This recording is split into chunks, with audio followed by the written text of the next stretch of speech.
day to everyone. My name is Ana Tabuenca from SIT. We had our first webinar the past June the 8th, and we dedicated it to the overview to some countries' situation as Italy, Spain, US, Japan, Germany, and Netherlands. The second part was dedicated to the virtual courier, and you can see this webinar again if you want in our YouTube channel.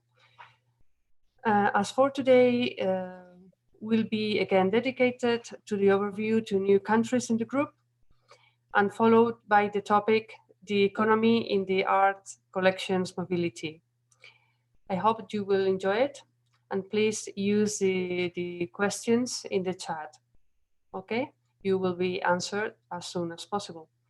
And John Robinet, I want to introduce him because he will be our moderator through this webinar of today. Okay, thank you for assisting.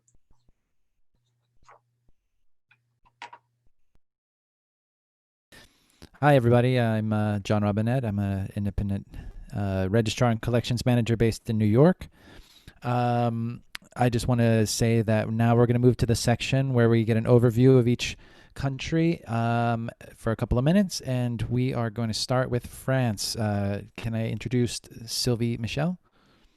Hello, so I am Sylvie Michel from LP Art, and we are based in Paris. So to make a point on France, to give you an idea, our activity now is approx at 60% for art handlers and coordinators. Estimates are coming back. Our clients are still working from home, but some are coming back to museums for some operations. Orsay reopened 2 weeks ago, Pompidou 1 week ago, and the Louvre today. Louvre had a total of 7,000 people coming today in comparison to the 30,000 that they receive per day normally. So we have no problems organizing all kinds of transports within France and Europe.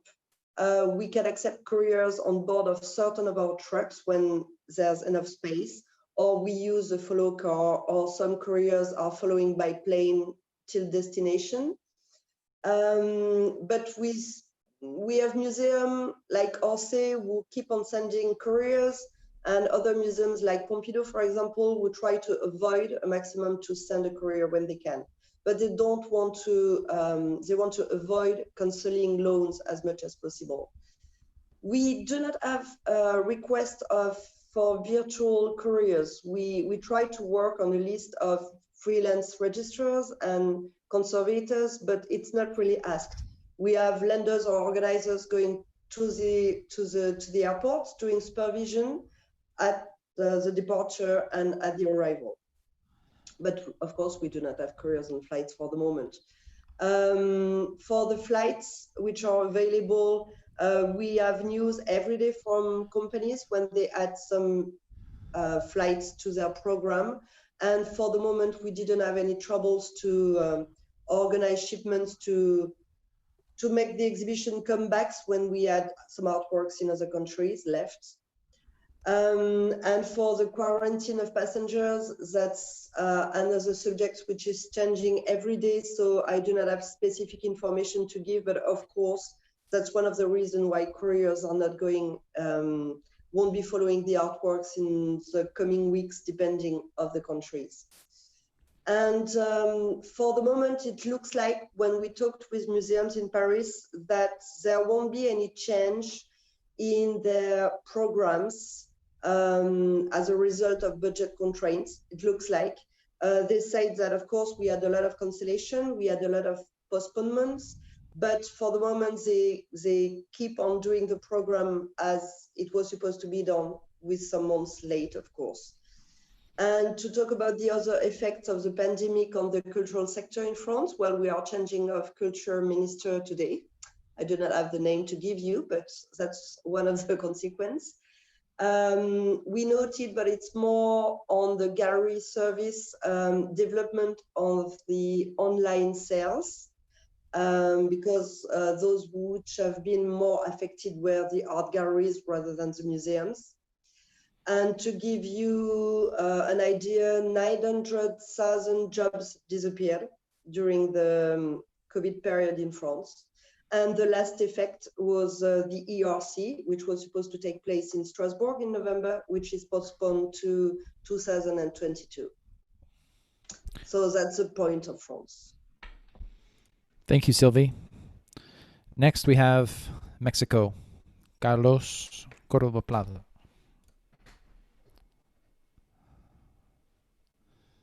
We need your microphone.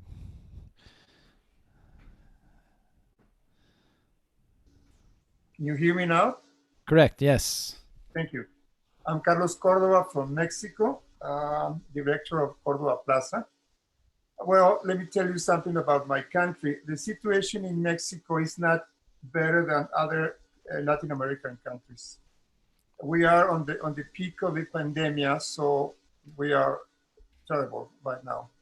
But nevertheless, we have started to work on June the 1st with all the services, using only part of the crew, and the other part of the crew stay at home. And when we need it, we call them, and they come to help us with packing or shipping or transport, whatever. And so we are working only with 30% of the employees right now, but doing all the services. This last month, we have worked mostly for galleries and privates, and doing small transports and small things from customs and installations. Now in this month, we have plans to work with museums again. They are still closed, but they are working from home. So we are bringing a big exhibition from Canada to the France Mayer Museum, for example, with big containers. We are going to do it this week. And also, we are taking back a lot of loans from abroad. For example, in 2 weeks, we are taking back some Frida Kahlos from the San Francisco Museum of Modern Art. There's no couriers allowed on the planes. So what we are doing, or the museums are doing, is using local couriers. For example, for the Frida Kahlo return, the museum here are using couriers from the San Francisco all the way to the Los Angeles airport. And then we are going to be here with a courier at the airport waiting for the crates. That's the way to do it. For example, to Europe, Mexico is not allowed to travel to Europe, so we cannot have couriers at all to Europe. We can have it on a passengers, for example, but not on cargos right now. So couriers, we are going to say that we cannot have couriers for the next months. I don't think so. And All right, Carlos, you just have a few seconds left, okay? Yeah. Okay. We still have flights to most of the countries in the world right now. So we don't have promise to send cargos, but no with couriers. And I think that's all the point. I don't know if there's something else, John, that I need to say. Nope. At this point, no. Thank you. And now Santiago from Delmiro Mendes, Argentina. Hello to everybody. I'm Santiago Mendes from Delmiro Mendes, Argentina, and I will talk you about the situation here in our country. We are in the worst part of the pandemic. We are still in quarantine until July 17th. So all the services are restricted and we are supposed to stay at home. So having that in mind, all the cultural aspect of our country is on hold, okay? So nevertheless, we have some flight availabilities to Amsterdam, to Miami, to London, and to Istanbul, and some few connections. These flights are divided between freighters and passenger flights. The problem is that nowadays our country is closed, so no foreigners are allowed to come to Argentina, so we cannot receive couriers. So this is all because we are in a restricted quarantine. Museums are also closed and they don't have any reopening date yet, but they are still working from home with the guidelines and trying to fix a date to reopen. We are started working with some estimates from different countries, but all main shipments are still on hold. We had some questions regarding the virtual couriers, but nowadays, since our country, I repeat, is closed, there is no way to ship important exhibitions abroad nor receive them. So that would be a general idea of our country nowadays. And if you have any question, please feel free to do it. Okay.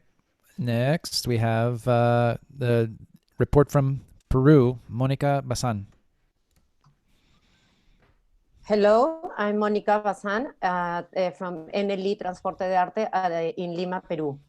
Actually, in Peru, just and in Mexico and Argentina, we are living the most terrible moment of the epidemic, no? And we are in a national emergency state, and the lockdown is finished on June 30, not because we have controlled the pandemic, but it is because of economic reasons. But we still continue with our borders closed, so there are no flights, only freighters. So we are in possibility to arrange and make some shipments as we have been doing, no? National flights will open on July 15, and international flights are supposed to open by the middle of August. There are also humanitarian flights for people that want to leave the country or to return to our country. And these people must enter into Peru, must do their quarantine in hotels. But it is not sure how this will work when international flights are reopened. No, there is no information about this up to date. Our museums are closed. Private museums are making all their efforts to start to reopen by July 20, but the national museums are delayed on all the process of establish their security procedures for reopening. No, so there is no an official date for reopening. They are working from home, just as galleries and private collectors who are still working with us, but mostly only within the city of Lima, no? The couriers, what we know, because we have some exhibitions in China perhaps, we have not been asked for virtual couriers. What the Peruvian government is asking to do is to send some representatives of the Peruvian consulate in the country, and they have nobody has checked how will be possible when the transport is reopened to Peru, no? So we do not have more information until I think 1 month or, and I don't know if there is anything else. Thank you very much. And now we have a video message from Mobile Transport in Denmark.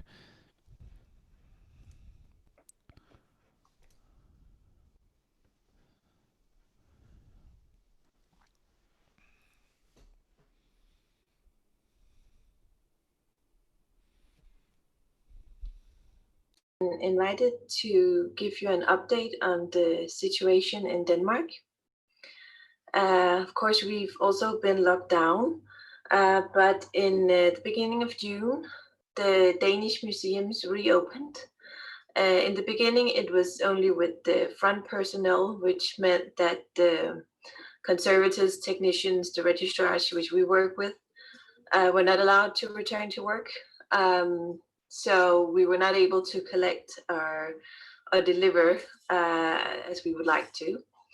But then mid-June, the registrars and the conservators, the technicians, they were allowed to return to work. And that's meant that there were a lot of requests for a new exhibition that had to open before the summer vacation, and we had a busy June. We've not had any air shipments yet, only for gallery. The couriers are not traveling. We have seen a lot of use of Skype, unpacking and deinstallation and installation, and it seems to be a good way for the couriers to solve the situation and the difficulties there is right now with traveling. We've also seen that other institutions in the same country would lend conservators to unpack on behalf of the lender. We've had, for instance, an exhibition at the Buse Museum in New York in the United States with LA Ring, and the Danish couriers are not able to travel.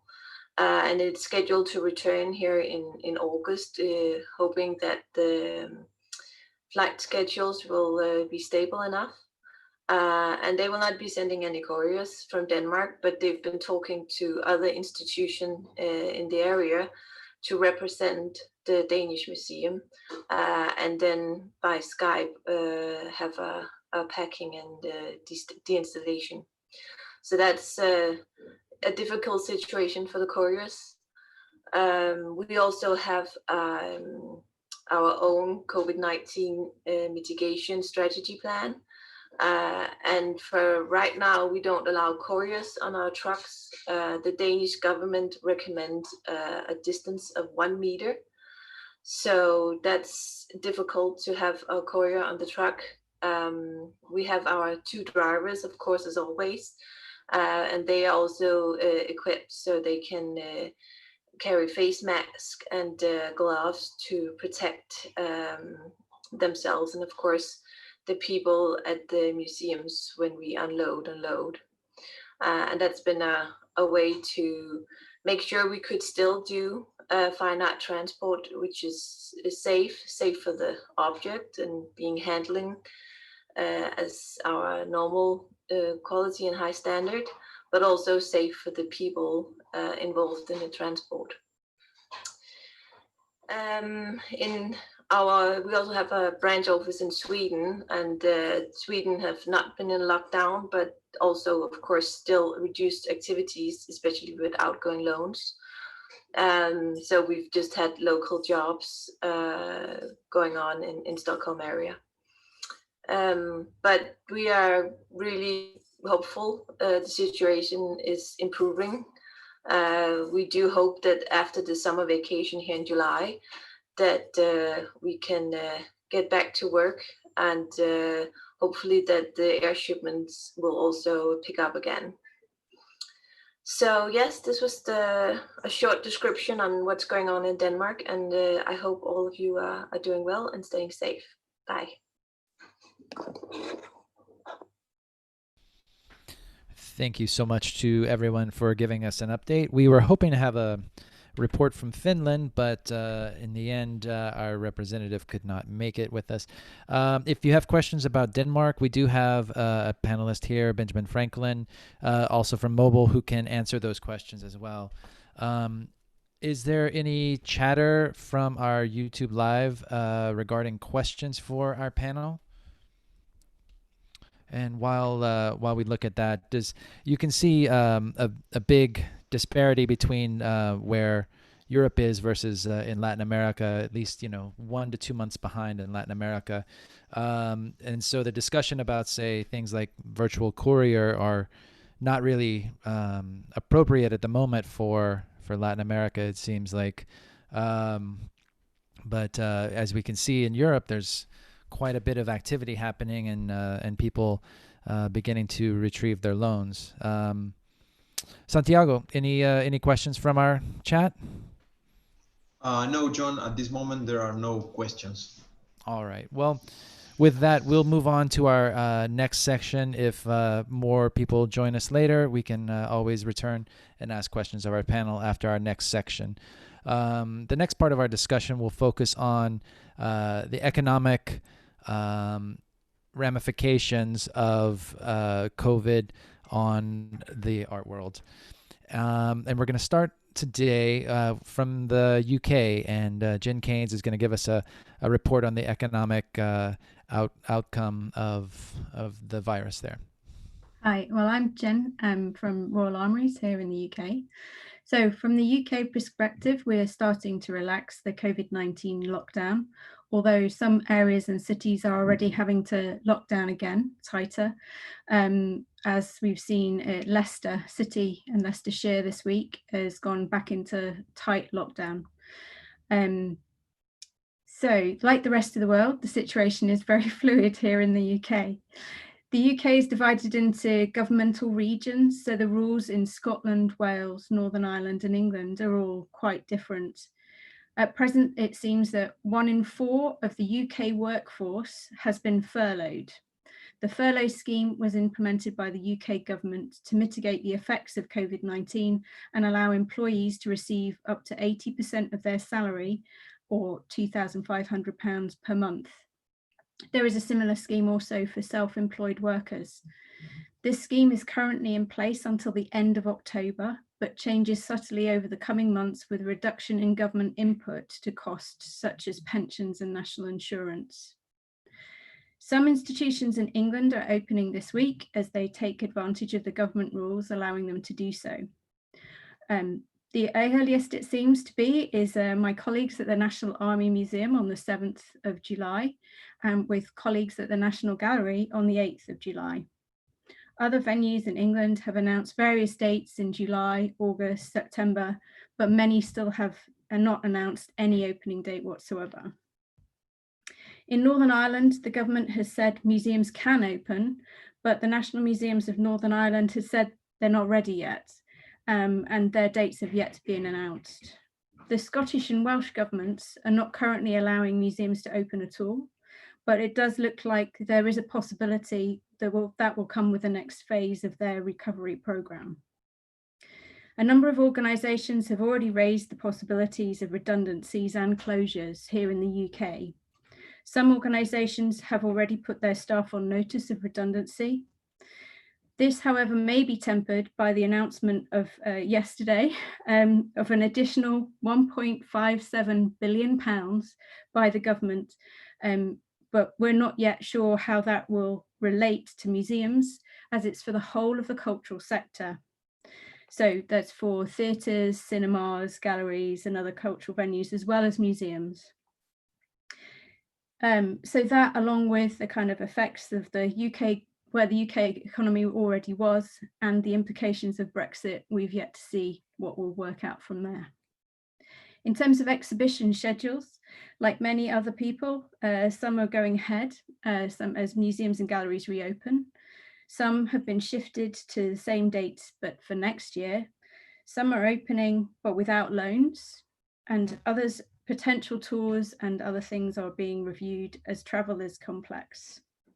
With the reduction in numbers of visits, and the business models for each exhibition will need to be reviewed. Numbers, duration and extent of exhibitions are likely to be cut due to budgetary and COVID measures.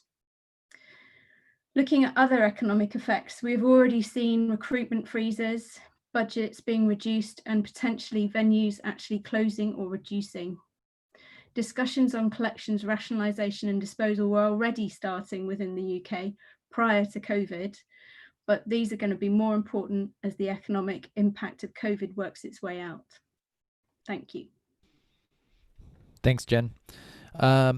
For those of you who are trying to post on YouTube and you have questions, we are having issues with the chat. So bear with us. We're trying to get that open, but please save them. We'll have a section at the end for, or apparently it actually is working now. So hopefully it's coming online. So with that, we do have a video message now from the west coast of the United States, which, if you're following along, is in a very different state than the East Coast. So we made a division for today's purposes. We have a video message from Jacqueline Cabrera Art Management in Los Angeles. Hopefully we can go ahead and play that now.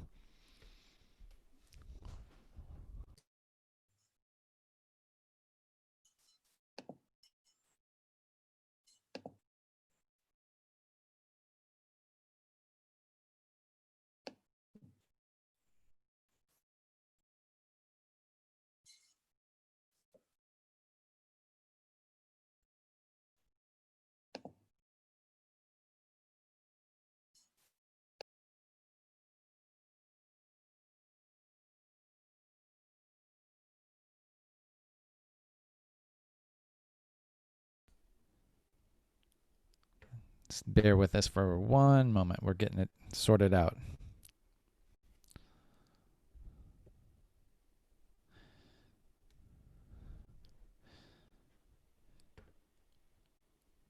Maybe we should move forward. We'll go to Gabby Mises to discuss the East Coast of the United States while we prepare the video. Gabby, are you ready to talk? Hello, everyone. I'm Gabby Mises, Director of Registration at Glenstone Museum. Several museums in the East Coast have downsized the staff because they are preparing for reduced and reorganized public-facing operations in the future due to decreases in attendance. So I'll give you some examples. For instance, the American Museum of Natural History in New York said it would lay off or furlough about 450 employees. The Met announced layoff more than 80 people. And the Solomon Guggenheim Museum, also in New York, furloughed more than 90 staff members. The Whitney Museum laid off 76 employees related to visitor services that cannot work remotely. The Philadelphia Museum of Art laid off 100 employees. The Smithsonian Institution reduced the salaries of the top 92 executives to avoid furloughing employees and to cut costs. The Perez Art Museum in Miami has cut off half of its staff. Regarding museum reopenings, many museums are preparing to reopen. However, it will not be business as usual, as organizations cope with new health and safe regulations and work to win back audience trust. The Carnegie Museums of Pittsburgh, that is the Carnegie Museum of Natural History, the Carnegie Science Center, and the Andy Warhol Museum, have just reopened this weekend. The Museum of Fine Arts in Houston reopened in May. San Antonio Museum of Art in Texas and Tampa Museum of Art in Florida have also reopened. In the Washington, D.C. area, the National Gallery of Art has opened their outdoor sculpture garden with limited hours. Glenstone Museum is operating as an outdoor-only experience. It will reopen the pavilions on July 23rd, keeping the social distance at 50% capacity. Visits are scheduled online in advance, and tickets have been released today for scheduled visits until September 30th. The restaurants will be closed, and the maximum party groups are of 5 people. The Spy Museum and the Museum of the Bible have reopened, and small historic museums and the Washington Mount Vernon have reopened. The Hillwood Estate Museum and Gardens have also reopened, only to members and frontline workers. Baltimore Museum of Art has also opened their sculpture garden. The rest of the museums are still temporarily closed until further notice. Warehouses, conservation studios, and framing shops have started to reopen with limited hours and staggered staff shifts and by appointment. Some framing showrooms offer curbside pickup.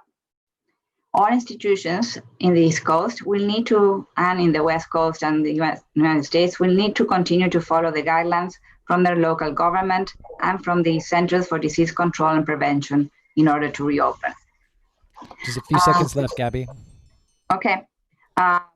Regarding the economic effects, the financial impact resulting from this mass shutdown is devastating, and many museums have cut their budgets with millions. The institutions are adjusting their exhibition schedules as a result of budget constraints, have all pushed their exhibitions to the spring of 2021 or even to 2022 and 2023. These exhibition schedules changed not only due to budget constraints, but also to the uncertainty of when it would be safe to reopen the museum doors. Thank you. Great, thanks. Do we have the video ready for the West Coast of the United States?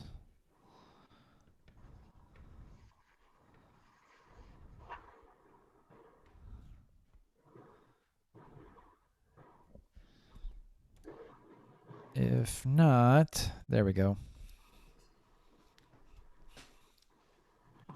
Los Angeles. I will be reporting to you about the situation of West Coast museums here in the United States, and my colleague Gabi will address the East Coast sector. The first question we have is, what is the level of unemployment in museums? According to the US Department of Labor, the museum sector has been one of the hardest hit. We've had 26% of our staff cut in the last couple of months. So that's 1/4, which is quite significant. In Los Angeles and the state of California, the two major institutions that made major cuts at the beginning of all of this in early March was MoCA LA, with cutting 97 positions of their staff members, which included gallery attendants, visitor services, exhibition installers, etc. And that was, they have a total of 185, so they cut over 50% of their staff. 1 month later, SF MoMA announced that they would be furloughing 97 staff members and then implementing pay cuts for positions that made over 80,000 US dollars. So as you can imagine, the museum industry has been hit quite hard, and the layoffs and the furloughs are one way for the institutions to survive financially in one way or the other. The next question was, will museums reopen? The answer is yes, but when? There are very state deadlines for that to occur, and they keep shifting on a biweekly basis. So it's very hard for us to say in overall the United States museums will be reopening by this date. In the state of California, museums were preparing in June to reopen at the end of the month, but then our numbers went up, and the governor stated a reclosure for museums and other organizations. So a lot of them have shifted those reopening dates to mid-July or late July.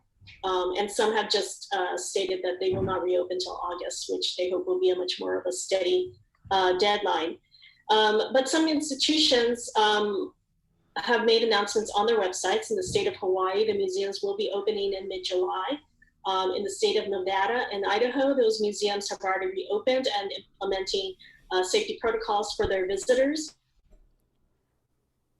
Has announced down south that they will on July 9th. I'm not sure if that date will shift because of the new closure mandates. Third question, what are the risks of museums closing permanently? Well, according to the UNESCO study that was recently published, 15% of museums worldwide will not reopen due to the financial losses in 2020. And so then we roll over to the next question, what are the other economic effects? Well, you have to think about if those museums close, what happens to their collections? Can they be taken on by another institution? And what is the financial constraint involved with that, or impact for that institution? Many have announced that there are recruitment freezes for key positions that are holding programs in place. There are many fine arts galleries that are closing. There are several here in Los Angeles who have already made announcements. The effect of our vendors maybe not being able to reopen because of the financial impact they've experienced these last couple of months. And then we move on to exhibition budgets. So as we know, worldwide, exhibition budgets have been affected in every way, the same way. And what some institutions are doing, what I find the mid-size and smaller institutions are shifting, have canceled some exhibitions and are shifting to doing more regional, local artist exhibitions. and focusing on their own permanent collection. But I have found that the major institutions are not canceling exhibitions. They're just shifting the timelines into either early 2021 or late 2020. And that makes sense. The amount of work that goes into organizing a major exhibition is so time consuming, and sometimes so many years in advance that it's a shame to have to cancel those. So eventually we do hope that those exhibitions will reopen those institutions. So that's a nutshell of things that are happening on the West Coast. It probably sounds very similar to many other areas. And in 2 weeks, it can be a completely different story. Thank you very much.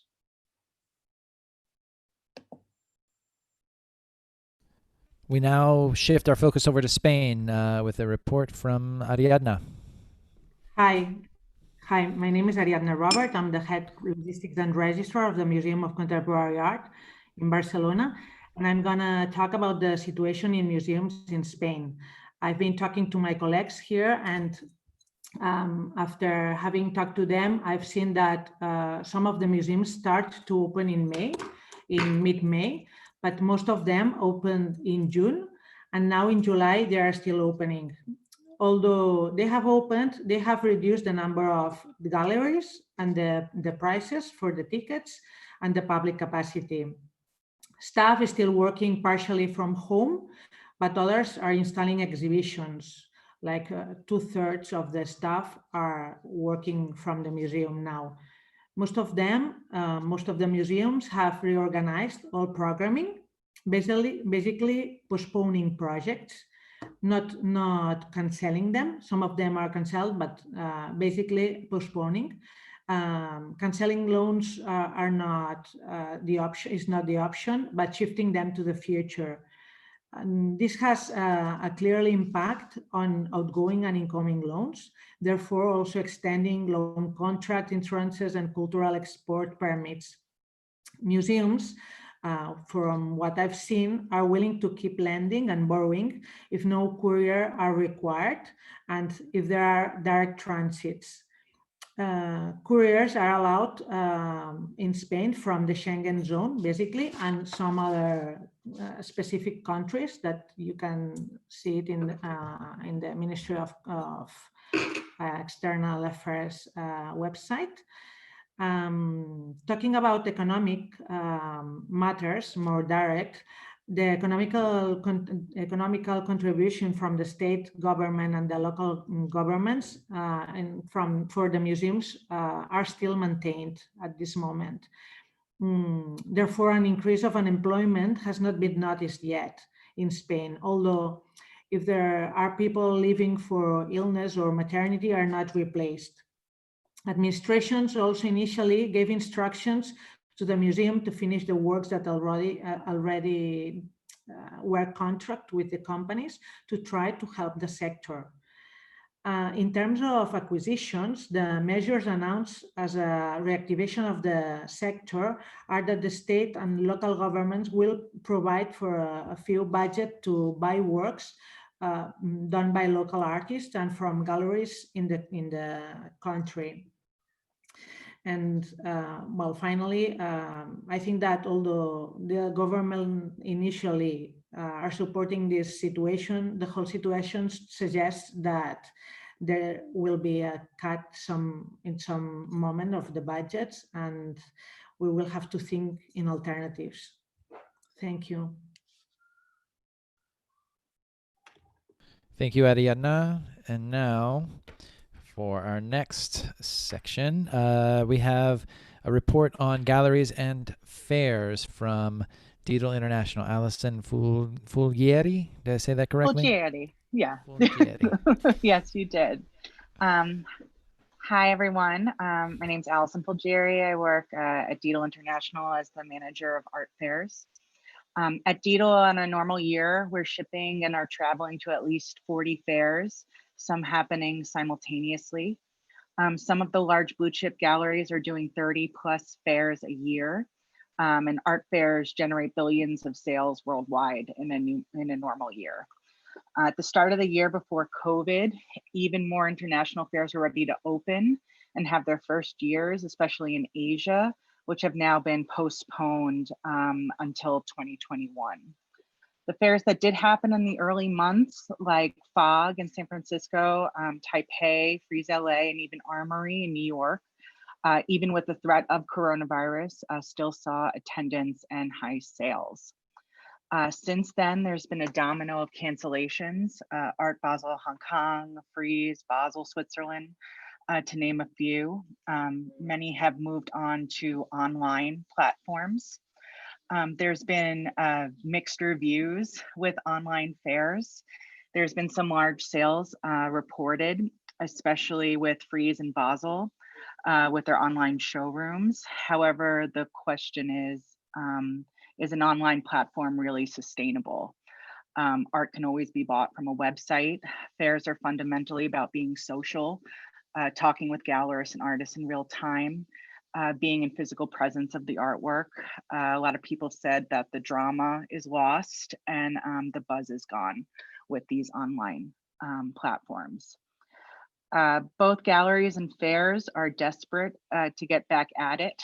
Though most of the fairs have canceled in September, Kiev in Seoul is still presenting as going forward, as is a lot of the major fairs in October, Freeze London, FIAC in Paris, and TFAF in New York.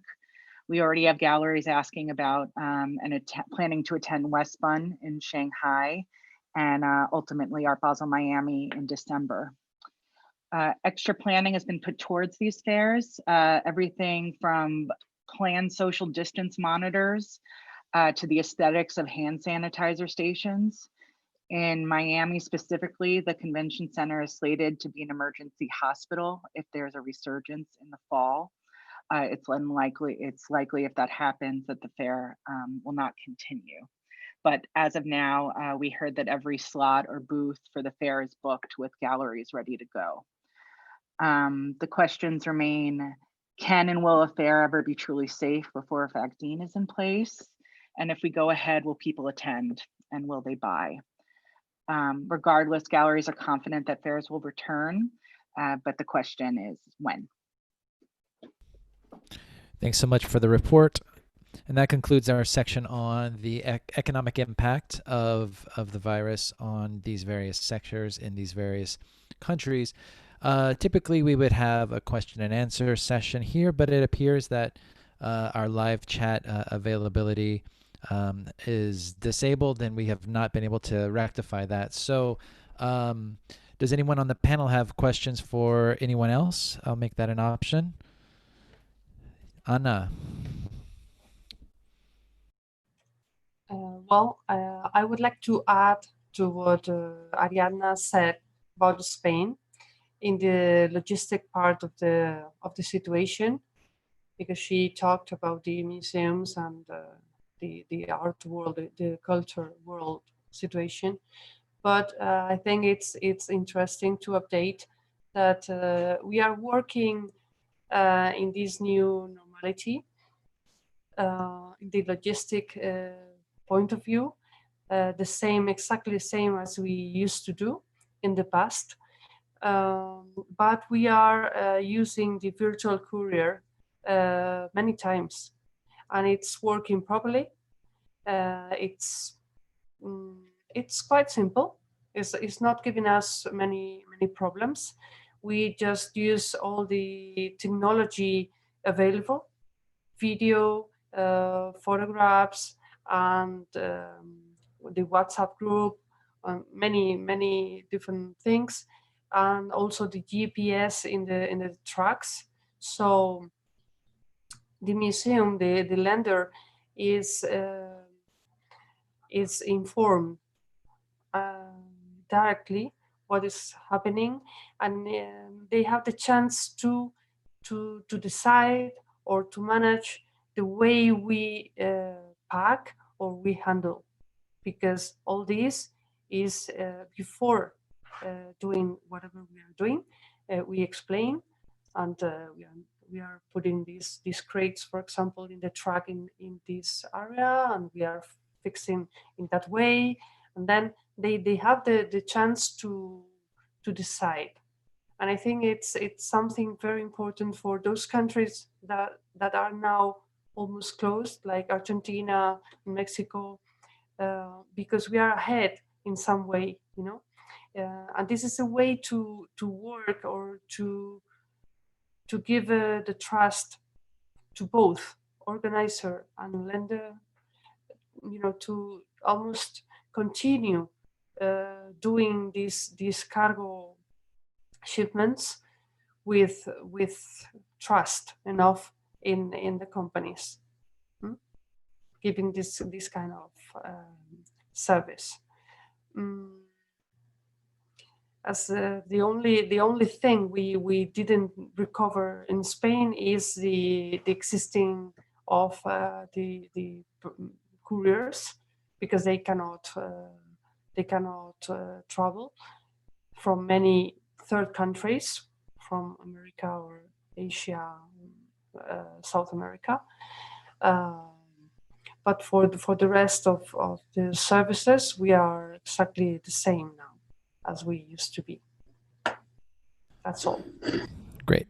Thank you so much. If anyone else has further questions, you can always leave them in the comments section under the video, and we'll try to respond from there. Or you can go directly to our website, fortheloveofart.info, and that way you can address the question directly to the panelists there, or drop us a general email. At this point, I want to take a moment to discuss the results of our most recent survey that we put out to see how the economic impact has affected you, our followers specifically. So our first question, hold on, let me see if I can share my screen here. I think that's the idea. Okay.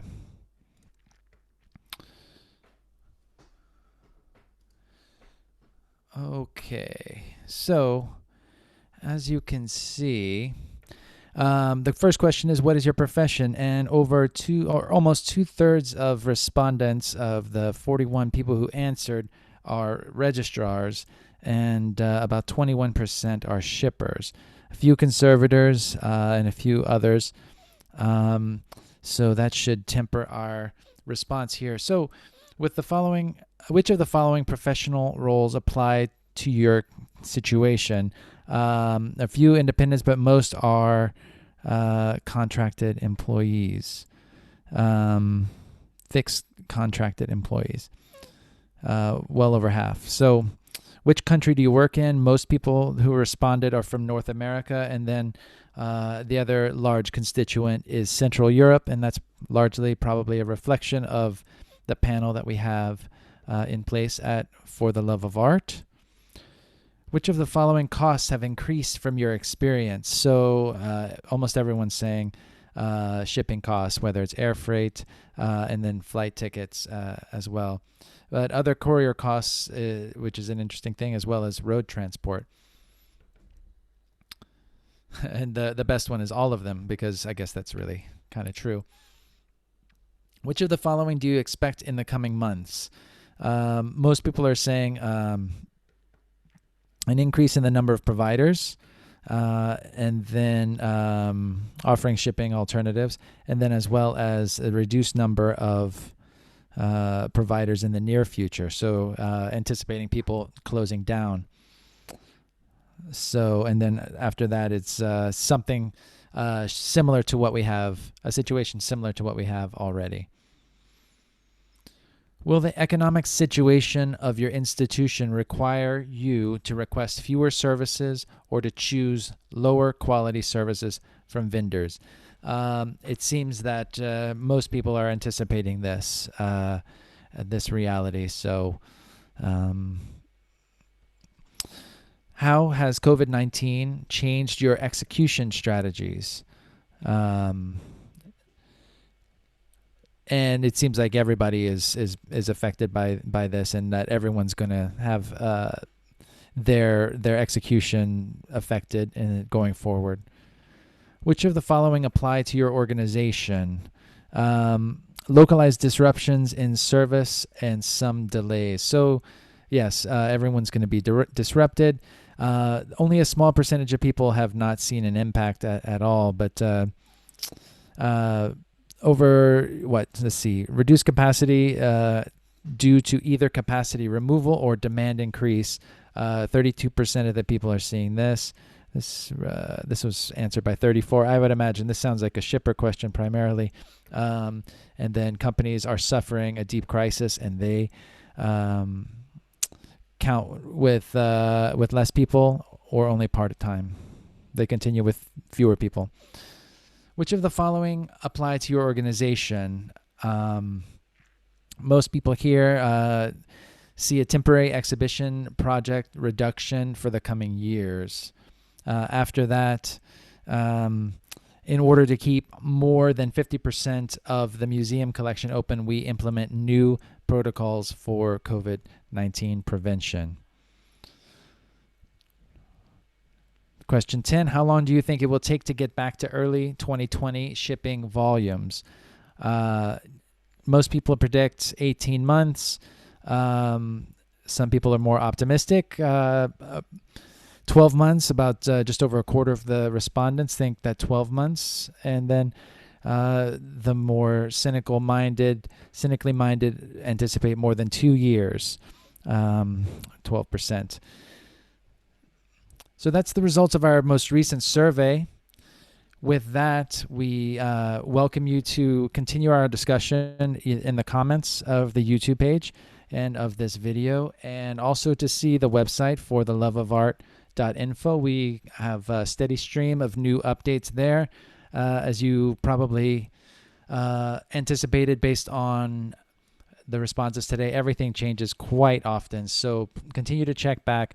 We post lots of flight schedules, rescheduling, additions, etc., as well as conservation and information about the virus and how it affects our collections as well. So with that, we are going to conclude. Any other final comments from anybody?